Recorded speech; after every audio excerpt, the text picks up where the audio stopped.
کریم اما بعد قرآن پاک میں اللہ تعالیٰ نے مختلف واقعات بیان کیے ہیں۔ ویسے تو قرآن سارے کا سارا ہی نصیحت ہے، لیکن جو واقعات ہوتے ہیں نا وہ سمجھ بھی آ جاتے ہیں، یاد بھی رہتے ہیں، اور اس میں سے بندہ سبق بھی حاصل کرتا ہے۔ تو تیسرے سپارے کے اندر جو میجر واقعات ہیں نا وہ میں آپ کو بتاؤں گا آج۔ سب سے پہلا جو واقعہ ہے وہ ابراہیم علیہ السلام نے جب نمرود کو دعوت دی کہ میرا رب وہ ہے جو زندہ بھی کرتا ہے اور مارتا بھی ہے، زندگی بھی دیتا ہے، موت بھی وہی دیتا ہے۔ تو اس نے ایک جس وقت کو سزائے موت ہو چکی تھی اس کو چھوڑ دیا اور راہ جاتے کو پکڑ کے مار دیا، قتل کر دیا۔ تو ابراہیم علیہ السلام نے فرمایا کہ میرا رب وہ ہے جو سورج کو مشرق سے نکالتا ہے، اگر تو رب ہے تو مغرب سے نکال کے دکھا۔ یہ ہوتا ہے داعی اللہ جو ہے بحث بھی نہیں پڑھتا، انہوں نے آگے اس چیز میں نہیں پڑھے بلکہ اور ایک لاجک دے دی، ایک اور دلیل دے دی، اور اس طرح کر کے جو ہے نا وہ حیران ہو گیا، پریشان ہو گیا کہ یہ میں نے کیا، اب وہ تو نہیں کر سکتا تھا، وہ اس کے بعد سے باہر تھی۔ تو یہ پہلا واقعہ ہے کہ جو اللہ تعالیٰ کی طرف بلانے والے لوگ ہوتے ہیں وہ بحث و تمیز میں نہیں پڑھتے بلکہ اللہ کی طرف بلاتے ہیں، اور اللہ کی طرف بلا کر لوگوں کو کنونس کرنے کی کوشش کرتے ہیں۔ پھر اگلا واقعہ عزیر علیہ السلام، ایک بستی میں بیت المقدس جو تھا وہ بخت نصر نے تباہ و برباد کر دیا، بالکل کوئی اس کی ایک اینٹ بھی سلامت نہیں تھی۔ اور جب وہ گئے لوگوں کے وہ لاشیں بھی پڑی ہوئی تھی ایسے بے گور و کفن، تو انہوں نے دیکھا کہ یا اللہ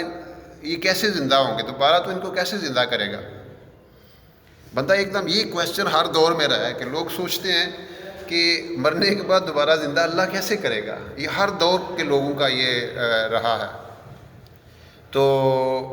وہ پیچھے دروازہ نا یہ بند کر دو اللہ۔ تو ہر دور میں یہ رہا، تو اللہ تعالیٰ نے اس کا جواب دیا قرآن میں نا، یہ واقعات ہمیں سنا کے ایک بھی واقعہ ایک آگے اور واقعہ ہے۔ تو اللہ تعالیٰ نے ان کو نیند دے دی اور 100 سال تک سوئے رہے،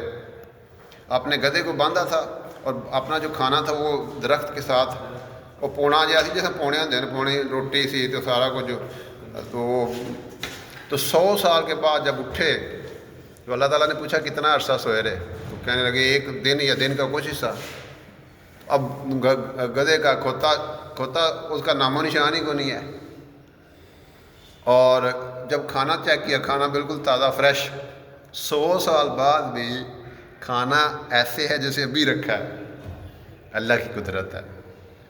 اور پھر ان کے سامنے اللہ تعالیٰ نے گدھے کو زندہ کیا، اور جب یہ سارا منظر اپنی آنکھوں سے دیکھ لیا تو کہنے لگے اعلم ان اللہ علی کل شیء قدیر، میں جان گیا کہ اللہ ہر چیز پہ قدرت رکھتا ہے، یعنی اللہ اس چیز پہ بھی قادر ہے کہ مرنے کے بعد دوبارہ زندہ کر دیں گے۔ پھر اگلا واقعہ جو ہے وہ ابراہیم علیہ السلام کہنے لگے کہ اللہ تم مردوں کو کیسے زندہ کرے گا، تو اللہ تعالیٰ نے آپ کو ایمان نہیں ہے، ان کا بالکل ایمان ہے، لیکن میں ذرا تسکین قلب کے لیے، اطمینان قلب کے لیے چاہتا ہوں مجھے کوئی ایگزامپل دے۔ تو 4 کا پرندوں کو لیں، ان کو اپنے ساتھ مانوس کریں۔ مانوس ہوتا ہے جو جیسے گھریلو جانور ہوتے ہیں نا، آپ آواز دیتے ہیں دوڑتا ہوا آتا ہے، ٹھیک ہے، تو ان کو کیا کیا، ان کے گردنیں کاٹ لو اور باقی سارا گوشت بنا کے ان کا مکس کر کے پھینک دو، اور پھر کیا کرو آواز دو۔ اب جب آواز دی نا، مثلاً کبوتر کو آواز دی یا مور کو آواز دی، تو وہ سارے اس کے ذرات جو ہے وہ اکٹھے ہوئے، اور وہ سارا آ کے تو ادھر ان کے پاس اس کا سر تھا تو ادھر آ کے لگ گیا، اور وہ اس طرح چاروں جانور وہ ذرات اللہ نے اکٹھے کر کے دوبارہ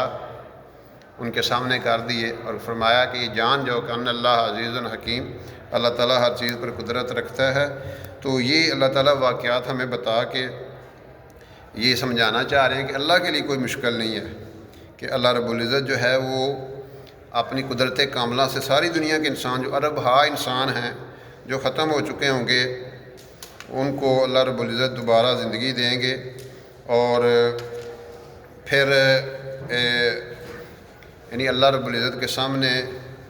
پیش کیا جائے گا۔ پھر آگے حضرت مریم کا واقعہ۔ حضرت مریم جو تھی، آپ کو پتہ ہے کہ انہوں نے، ان کی والدہ نے نظر مانی تھی، حضرت عمران کی والدہ تھی، حضرت عمران کی اہلیہ تھی، انہوں نے منت مانی تھی کہ اگر ہمارے یہاں بچہ ہوا ہم اس کو وقف کر دیں گے اللہ کے لیے۔ تو مریم پیدا ہوگی جو ان کی بیٹی تھی ظاہر ہے، تو ان کا ہم نے تو ارادہ کہ ان کا آپ اسی کو ہی وقف کر دیں، اللہ جانتا ہے، تو ان کو بیت المقدس کی خدمت کے لیے انہوں نے وقف کر دیا۔